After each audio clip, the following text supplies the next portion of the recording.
सकाळचीच वेळ. आज माझी वहिनी आणि मी दोघे गप्पा मारत होतो आणि वहिनी म्हणत होती, की "ध्रुव इतका खेळत असतो म्हणे संध्याकाळी आल्यावर पण तो खेळायला जातो. त्याला क्रिकेट खेळायचं असतं, त्याला सायकलिंग करायचं असतं." ध्रुव म्हणजे माझा भाचा. आणि रविवार, शनिवार, रविवार तर पूर्ण वेळ तो बाहेर असतो. 4-4 तास खेळतो. आणि मी म्हणत होती, "अरे यार मस्त, आजकालची मुलं कुठे खेळतात एवढं?" आणि बाजूला लोकसत्ता पेपर पडलेला आणि जस्ट तो चाळत होती.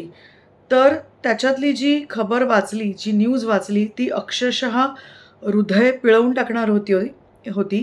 गाझियाबादमध्ये 3 मुलींनी, 3 सख्ख्या बहिणींनी 9व्या माळ्यावरनं आत्महत्या केली. आणि विषय काय तर कोरियन गेम हा त्यांना खेळायची एक लत लागली होती. They are addicted with that game आणि वडिलांच्या मोबाईलमधनं त्या तो गेम खेळायच्या. वडिलांनी विरोध केला, थांबवलं आणि कुठेतरी त्याचा राग, त्याचं डिप्रेशन आणि म्हणून सॉरी अशी चिठ्ठी लिहून त्या तिघींनीही बाल्कनीतनं उडी मारल्या. तर खरंच म्हणजे आणि अजून अशी एक घटना जी रविवारी घडली, की एका 14 वर्षाच्या मुलाने गळफास लावून आत्महत्या केली आणि कारण हेच, की मोबाईल गेमिंग. काय चाललंय? कुठे आहोत आपण? आज सोशल मीडिया जेवढा जरुरी आहे, सोशल मीडिया, एआय टेक्नॉलॉजी हे सगळं खूप जरुरी आहे. पण त्याचा जो अतिरेक होतोय आणि त्याच्यामुळे आज आपण आपली मुलं गमावतोय, हे हे खरंच अतिशय दुर्दैवपूर्ण आहे आणि पालकांनी आता तरी विचार करणं योग्य आहे. मला खरंच माझ्या वहिनीचं, भावाचं प्राउड फील होतं, की त्यांनी लहानपणापासूनच त्यांना मुलांना म्हणतात ना, की खेळ, मैदानी खेळ असतील, एकमेकांशी बोलणं असेल, वाचन असेल, हे सगळ्या सवयी लहानपणापासून लावल्या. आणि आजकालचे पालक काय करतात आहे, आपण नोकरी करतो, पैसा कमवणं सगळं ठीक आहे. पण आपण काय करतोय, जो मुलांसोबत जो वेळ द्यायचा आहे, तो वेळ आपण न देता त्यांना आपण बिझी ठेवण्यासाठी मोबाईल देतो. तुम्ही मला सांगा हो, की 4 महिन्याच्या मुलाला मोबाईल हे काय असतं माहिती तरी होतं का? आपल्या लहानपणी किंवा अगदी माझ्या मुलीपर्यंत म्हणजे आज ती 25 वर्षाची आहे. पण तोपर्यंत देखील मला तिच्या लहानपणीसुद्धा आठवतंय, की आपण त्यांना एक खुळखुळे असायचे, आवाज करणारे अ, जो त्यांचा पाळणा असायचा त्याच्यावर त्या गोल लटकणाऱ्या वस्तू असायच्या. त्याच्यातनं एक म्युझिक यायची. मुलं ते बघायचे. हातामध्ये त्यांचं ते खेळणं असायचं किंवा वेगवेगळ्या वस्तू द्यायचो आपण, की जेणेकरून ते त्या वस्तूंशी खेळाव्या, त्याचं त्यांना टच फील व्हावा. त्यातनं त्यांना स्पर्श होऊन त्यांना कळावं, त्याचं टेक्स्चर कळावं, त्या वस्तू एक्सप्लोर कराव्या. आणि आज काय होतंय, की 4 महिन्याचं मूल जसं ते रडायला लागतं किंवा आईला जर काही काम असेल, तर आपण त्या 4 मुलाच्या हातात सुद्धा मोबाईल देतो. म्हणजे तो कदाचित हातात तो पकडू शकत नाही, पण आपण त्याला दाखवतो आणि हे मी बघितलेलं आहे, की छोटं बाळ मांडीवर आहे, त्याला आपण भरवतोय आणि एका साईडला हातामध्ये आईने मोबाईल धरलाय. म्हणजे ज्या मुलाला मोबाईल हा काय होता, हे माहिती नव्हतं, त्या वयात, तेवढ्या छोट्या वयात, त्या कोवळ्या ब्रेनवर, त्या डोळ्यांवर त्या मोबाईलचा किती मोठा दुष्परिणाम होत असेल. आणि ही पिढी जी आहे ना, ही इतकी स्मार्ट आहे, की एकदा तुम्ही त्याला त्याची सवय लावली, तर ते नंतर ऐकत नाहीत. आता जेव्हा तुम्हाला कळत नसताना तुम्ही त्याला ती सवय लावली, तर त्या मुलाला ती सवय लागली आणि मग त्याच्यानंतर प्रत्येक गोष्ट करवून घेण्यासाठी मला मोबाईल हवा, मला मोबाईल हवा, मला हा गेम बघायचा आहे, मला हे शिकायचं आहे, हे टर्म्स कंडिशन द्यावे लागले आणि तुम्हालाही वेळ नसल्यामुळे म्हणा किंवा जाऊ दे ना, करतोय ना, बिझी राहतोय ना, मला माझी कामं आहेत, मला स्वयंपाक करायचा आहे, मला ऑफिसचं काम आहे, बाबांना वेळ नाही आहे, आईला वेळ नाही आहे आणि मग अशा वेळी आपण त्या मुलाला सर्रास मोबाईल वापरायला देतो. बरं तो देत असताना ती मुलं काय त्याच्यात बघतात, काय त्यांनी डाउनलोड केलेलं आहे, ह्याची आपल्याला काहीही माहिती नसते. साधं आहे, जर आपल्या मुलांची आपण बॅग उघडून बघितली, तर आपल्याला कळेल की आपली मुलं कुठे आहेत, काय-काय करतात आहे. पण तेही बघण्यासाठी आपल्याला आज वेळ नाही आहे. पूर्वीच्या काळी जेव्हा बाबा घरातनं यायचे, मुलं अगदी 8 तास, 9 तास वाट बघायचे. आता संध्याकाळी बाबा येणार, संध्याकाळी बाबा येणार आणि जसं दरवाजा उघडल्यावर बाबा यायचे, तेव्हा ते मूल अगदी उडी मारायचं बाबांच्या अंगावर आणि अगदी मिठ्या वगैरे द्यायचं आणि बाबा पण खूप प्रेमाने त्याला जवळ घ्यायचे, पप्प्या घ्यायचे आणि "कसा आहेस तू? काय केलं?" वगैरे. सेम आजही होतं. बाबा 10 तासांनी, 8 तासांनी घरी येतात, पप्पा येतात. ते मूल तेवढ्याच आतुरतेने त्याची वाट बघत असतं बाबाची आणि जसं बाबा घरात येतात ते त्याला मिठी मारतं आणि एका मिनिटामध्ये ते खिशातलं मोबाईल घेतं आणि बेडरूममध्ये निघून जातं मोबाईल बघत. आता बाबाही म्हणतात, की "जाऊ दे, मला आलोय, मी थकलोय, मला माझं थोडा टाईम हवाय." म्हणून ते मोबाईल देतात आणि ते मूल तिथून सुरुवात करतं त्याचं मोबाईलचे गेमिंग किंवा जे काही ॲप असतात त्याच्या माध्यमातनं. सो 2 गोष्टी आहेत. तेव्हाही बाबा आणि मुलाचं नातं होतं, आताही बाबा आणि मुलाचं नातं आहे. पण आज जो फरक आहे, हा फरक आपण समजून घेतला पाहिजे आणि या फरकामुळे आपण आपली एक जनरेशन म्हणतात ना, आपली तरुण पिढी वाया घालवतोय. आज ज्या मुलांसाठी आपण कमवतोय, ज्या मुलांसाठी आपण रक्ताचं पाणी करतोय, आई-वडील दोघंही नोकरी करतात आहे का? त्यांना चांगलं शिक्षण मिळावं, त्यांना चांगलं खाणं मिळावं, त्यांना चांगले कपडे मिळावे, त्यांना जास्तीत जास्त चांगली लाईफस्टाईल मिळावी. पण ही मिळण्यासाठी जेव्हा आपण प्रमाणाबाहेर झटत आहोत, आपण हे विसरून चाललोय, पण त्याला जे जरुरी आहे खरं, त्याला जो क्वालिटी टाईम देणं जरुरी आहे, तो आपण खरंच देतोय का? आज ह्या मुलांना काय हवंय, तर आई-वडील आपल्याशी गप्पा मारतात आहे, आई-वडील आपल्याशी आपल्याला फिरायला नेतात आहे, आपल्याबरोबर वेळ घालतात आहे, शेअरिंग करतात आहे. साधं खाली जरी खेळायला गेलं, तरी मुलं ही गेम खेळत असतात मोबाईल घेऊन. कितीतरी माझ्या घरातल्या फंक्शनमध्ये मी बघते, की जेव्हा आपण एखाद्या फंक्शनमध्ये किंवा एखाद्या लग्नामध्ये एकत्र येतो, आपण मोठे लोकं एकमेकांशी बोलत असतो. पण ही जी आपल्या नंतरची जनरेशन आहे, म्हणजे माझं मूल, माझ्या बहिणीचं मूल किंवा हे सगळे मोबाईलवर लागलेले असतात. आयदर ते त्यांचे चॅटिंगमध्ये असतात, Insta, Facebook किंवा त्यांचे गेम्समध्ये.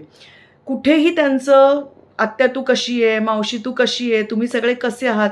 हे तर खूप दूरची गोष्ट आहे. पण त्यांचं आपापसात सुद्धा बोलणं होत नसतं. सो हा एक इशारा आहे, ह्या ज्या घडल्या 2 घटना, ह्या जर परत होऊ नये आणि खरंच आपली पिढी ज्यांना आपण एवढ्या संस्काराने घडवतो आणि त्यांचा असा दुर्दैवी अंत होऊ नये असं जर आपल्याला वाटत असेल, तर कृपया सोशल मीडिया, मोबाईलपासून मुलांना दूर ठेवा. तुम्ही काय करताय, की मी एक उदाहरण आत्ताचं देते, की जेव्हा ही सवय लागली आहे, तेव्हा ती अचानक तर तुटणार नाहीये. आता त्या ज्या 3 मुली वारल्या, दुर्दैवाने त्यांनी आत्महत्या केली. तेव्हा पोलिसांनी त्यांच्यासोबत जे काही त्यांची एन्क्वायरी असते त्याच्यामध्ये त्यांना असं कळलं, की ह्यांनी सडनली तो मोबाईल काढून घेतला आणि त्यांना तो मोबाईल 3-4 दिवस दिला नाही आणि त्या ऑलरेडी त्याच्यामध्ये ॲडिक्ट झाल्या होत्या आणि अचानक जेव्हा तुम्ही ती गोष्ट त्यांच्याकडनं पूर्ण काढून घेणार, तेव्हा डेफिनेटली त्यांच्या मनावर विचलित परिणाम होणार आहे. त्यांचं मानसिकता ही इतकी ह्या वयात वीक असते आणि एवढं त्या नाजूक असतात आणि जेव्हा तुम्ही सडनली त्यांना आवडणारी गोष्ट काढून घेता, तेव्हा त्याचं दुष्परिणाम हा होणार आहे. म्हणजे साधं उदाहरण आहे, की आपण एखाद्या गोष्टीला यूज्ड टू आहोत. म्हणजे एक उदाहरण आहे, की काही लोकांना सकाळी उठल्या-उठल्या चहा लागतो म्हणजे लागतोच आणि जर तो नाही मिळाला, तर त्यांना हेडेक होतं किंवा टॉयलेट होत नाही, व्हॉटएव्हर जे काही असेल आणि सडनली जर तुम्हाला कोणीतरी सांगितलं, की तुम्ही चहा बंद करा, तर किती बेचैनी होते. आपण राहू शकतो का? मग अशा वेळी डॉक्टर काय सांगतात, की हळू बंद करा. पहिले 2 दिवस घेऊ नका. मग 1 दिवस बंद करा. मग 3 दिवस बंद करा. मग मध्येच गरम पाणी घ्या. मग मध्येच नुसता ब्लॅक टी घ्या आणि हळू तुम्ही नॉर्मल चहावरनं आयदर हर्बल टीवर शिफ्ट व्हा. म्हणजे कुठलीही गोष्ट पटकन ती तुमच्याकडनं तोडली जात नाही. आणि आज आपण काय करतो, जेव्हा आपल्याला कळतं, की आपलं मूल हे मोबाईलच्या आहारी गेलंय किंवा ते मोबाईलशिवाय ऐकत नाहीये. बरं त्याची सवय कोणी लावली? तर आपणच लावली. आपणच जेव्हा सोयीनुसार आपल्याला वाटत होतं, की आपल्याला वेळ हवा आहे, त्याला बिझी ठेवायचं, तर आपण त्याला मोबाईल दिला. आणि अचानक तुम्हाला जेव्हा कळतं, की मूल तुमचं आता ऐकत नाहीये, त्याला मोबाईलच हवाय, तुम्ही सडनली त्याचा मोबाईल काढून घेता आणि त्याला सांगता, "ह्याच्यापुढे तुला मोबाईल मिळणार नाही." तुम्ही मला सांगा, त्याच्या मनावर किती परिणाम होणार आहे? आणि मग अशा वेळी ही मुलं जी सेन्सिटिव्ह असतात, ती हे टोकाचं पाऊल उचलतात. सो कुठलीही गोष्ट करताना पहिले तर काउन्सिलिंग सायकॉलॉजिस्ट असतात, आपले काही तज्ञ असतात. त्यांच्याशी तुम्ही हा विषय डिस्कस करा आणि मग एखादं पाऊल उचला. एखादी गोष्ट भरमसाठ द्यायची, त्याची त्याला सवय लावायची आणि नंतर ती काढून घ्यायची. हे कधीही योग्य नाही आहे. त्यामुळे मी स्वतः एम.ए. काउन्सिलिंग सायकॉलॉजिस्ट आहे. मी बऱ्याच पालकांशी बऱ्याच ह्या विषयांवर संवाद साधत असते आणि खरंच आज मला खूप वाईट वाटलं या दोन्ही गोष्टी ऐकून, की अजूनही आपण इथेच अडकलेलो आहोत.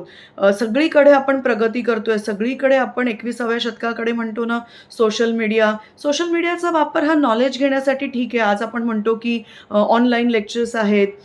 कोविडमध्ये आपण त्याच्याशी जास्त जुडलो गेलो. पण कुठे थांबायचं आणि कुठे त्याचा उपयोग कसा करायचा हे आपल्याला माहिती असलं पाहिजे. आज आपण सर्रास असं बघतो, की ट्रेनमध्ये सुद्धा महिला कंटिन्यू मोबाईल घेऊन बसलेल्या असतात. अगदी स्टेशन येईपर्यंत सुद्धा त्यांच्या हातात मोबाईल असतो. बऱ्याच वेळा तो मोबाईल हातातनं पडलेला असतो. तो कोणीतरी मारतं. मग ह्याला कोण जबाबदार आहे? ह्याला आपली सवय जबाबदार आहे. सो मला प्लीज पालकांना विनंती करायची आहे, की अजूनही वेळ गेलेली नाहीये.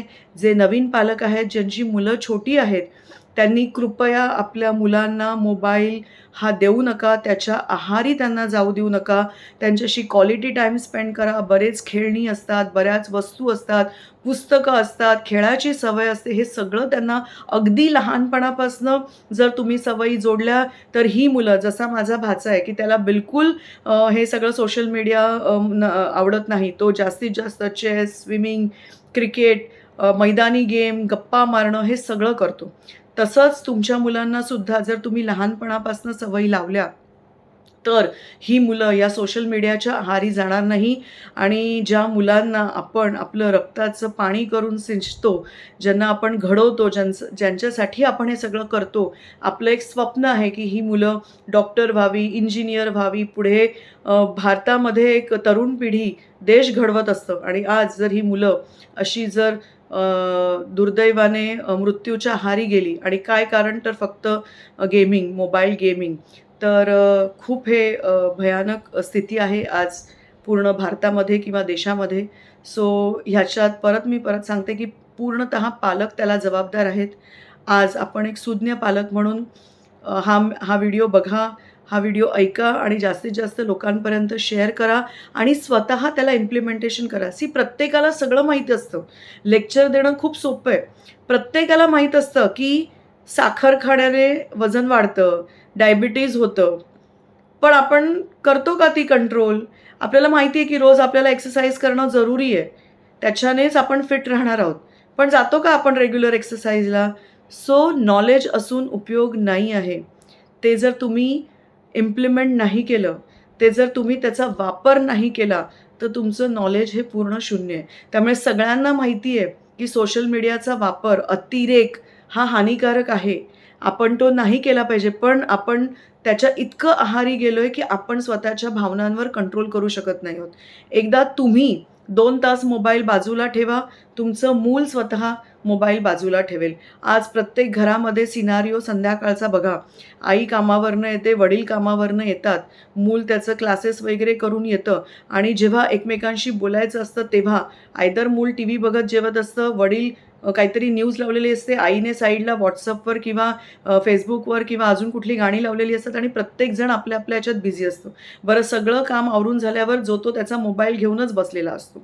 त्यामुळे आपल्यामधलं जे नातं आहे ते हळू कमी होत चाललंय. आपण खूप जे सोशली डेव्हलप व्हायला पाहिजे ते सोशली डेव्हलप होत नाही आहोत. एकमेकांशी आपलं कम्युनिकेशन कमी होत चाललंय आणि त्यामुळे हळू ही एक जनरेशन गॅप येत चालली आहे.